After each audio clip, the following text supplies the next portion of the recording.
হাওয়ার গল্প আর পাখিদের গান শুনে শুনে আজ এই ফাল্গুনে দুটি চোখে স্বপ্ন শুধু আঁকো।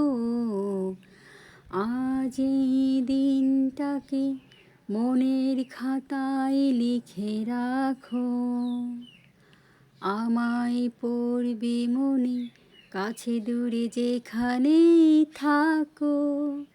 ও হো হো হো হো হো, আহা হা হা। চলে এলাম বাগানে। আমাদের আজকের রেসিপি মিষ্টি কুমড়ো।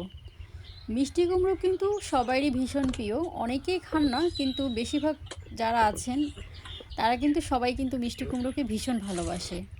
কেন ভালোবাসবে না? মিষ্টি কুমড়োতে আছে ভীষণ স্বাস্থ্য উপকারিতা। প্রথমত ত্বক উজ্জ্বল রাখে, তো যারা চান তাদেরকে সুন্দর লাগবে, দেখতে ভালো লাগবে, তারা কিন্তু মিষ্টি কুমড়ো খেতে পারেন।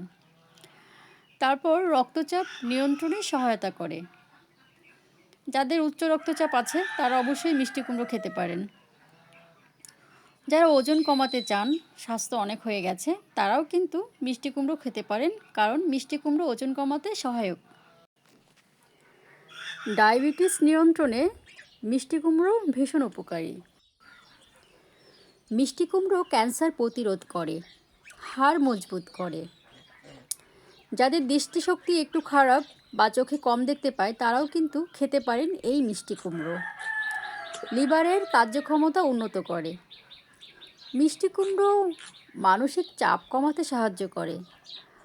মিষ্টি কুমড়োর উপকারিতার কথা বলে তো শেষ করা যাবে না, ভীষণ উপকারী একটি সবজি। তো আমরা কিন্তু প্রতিদিনের খাবারে না হলেও সপ্তাহে 2-3 দিন মিষ্টি কুমড়ো খেতেই পারি, এবং আপনার বাচ্চাকে মিষ্টি কুমড়ো দিয়ে আপনি বিভিন্ন রকম খাবার তৈরি করে দিতে পারেন, সেটি কিন্তু স্বাস্থ্যের জন্য ভীষণ উপকারী। মিষ্টি কুমড়ো দিয়ে অনেক রকম রেসিপি করা যায়, তবে আমরা আজকে খুব সহজ এবং খুব দ্রুত যে রেসিপিটা হয়, আপনার পুষ্টিমানও থাকলো, আপনার স্বাস্থ্যও ভালো থাকলো, বা আপনি খুব সহজেই মিষ্টি কুমড়োটা খেতে পারলেন।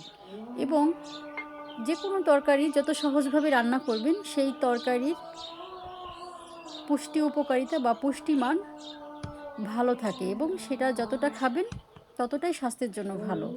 তবে অনেক বেশি মশলা দিয়ে, অনেক বেশি তেল দিয়ে যে তরকারিটা আমরা রান্না করি সেটা কিন্তু স্বাস্থ্যের জন্য অতটা ভালো নয়।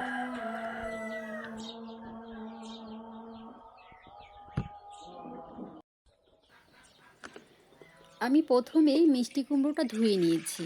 ধুয়ে নিলে যে তরকারিটা আমরা প্রথমে ধুয়ে কাটবো সেই তরকারিটার কিন্তু পুষ্টিমানটা থাকবে। তা না হলে আমি যদি তরকারিটা আগে কুটে তারপরে ধুই, তরকারি থেকে কিন্তু ভিটামিন বেরিয়ে যায়। তো এখন আমি এখানে পানি দিয়ে নিয়েছি পর্যাপ্ত পরিমাণ, এখানে আমি লবণ দিয়ে নিয়েছি। এখন মিষ্টি কুমড়োগুলো দিয়ে নিচ্ছি। আমি কিন্তু কোটার পরে মিষ্টি কুমড়োগুলো ধুইনি। এখন আমি মিষ্টি কুমড়োগুলো সেদ্ধ করে নিব।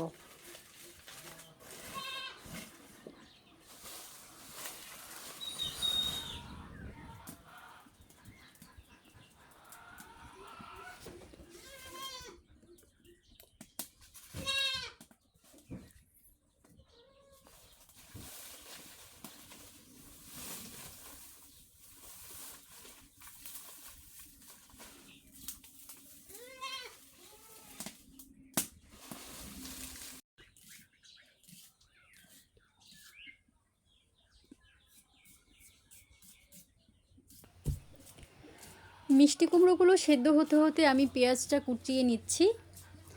আর এখনই কুমড়ো হয়ে যাবে, হয়ে গেছে হয়তো বা, একটু দেখে নিচ্ছি। হ্যাঁ, সিদ্ধ হয়ে গেছে। এখন মিষ্টি কুমড়োগুলো আমি তুলে নিব।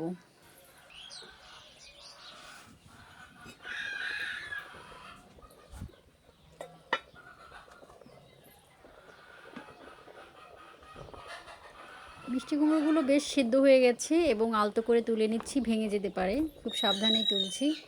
এবং মিষ্টি কুমড়ো তুলে নেওয়ার পরে এই মিষ্টি কুমড়োর যে পানিটা, এই পানিটা কিন্তু আমরা ব্যবহার করতে পারি। যেমন আমি যে মিষ্টি কুমড়োটা সেদ্ধ করেছি এটার ভেতরে কিন্তু অনেকটা ভিটামিন রয়ে গেছে, পুষ্টি রয়ে গেছে। সেটি যদি আমি ডালে বা কোনো তরকারি রান্না করলে সেখানে ঝোলে ব্যবহার করে ফেলতে পারি।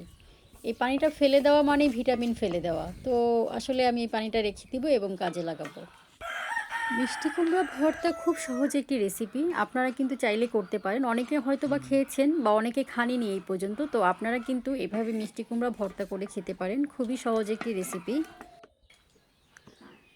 আমি এখানে দিয়ে নিয়েছি শুকনো মরিচ, দিয়ে নিচ্ছি পেঁয়াজ, এরপরে দিয়ে নিচ্ছি লবণ পরিমাণ মতন এবং আমি সব একসাথে ভালো করে মেখে নিব। তো আমি এখানে কিন্তু সরিষার তেলও দিয়েছি, তবে ভিডিওতে ওঠেনি, যে কোনো কারণে ডিলিট হয়ে গেছে হয়তোবা। তো আপনারা সরিষার তেল দিয়ে এভাবে মাখিয়ে নেবেন। এখন আমি ভালো করে মেখে এখানে দিয়ে নিচ্ছি মিষ্টি কুমড়োগুলো। মিষ্টি কুমড়োগুলো ভীষণ গরম, তো আমি মিষ্টি কুমড়োগুলো একটি কাঠের চামচের সাহায্যে ভর্তা করে নিচ্ছি। তো আপনারাও কিন্তু এভাবে মিষ্টি কুমড়ো ভর্তা করে খেতে পারেন। খুব দারুণ লাগে খেতে মিষ্টি কুমড়ো ভর্তা। আর আমার এই মিষ্টি কুমড়ো ভর্তা কেমন লাগলো আপনাদের অবশ্যই কমেন্ট করে জানাবেন। আর এতক্ষণ সাথে থাকবার জন্য অসংখ্য ধন্যবাদ। সবাই খুব ভালো থাকবেন। আল্লাহ হাফেজ।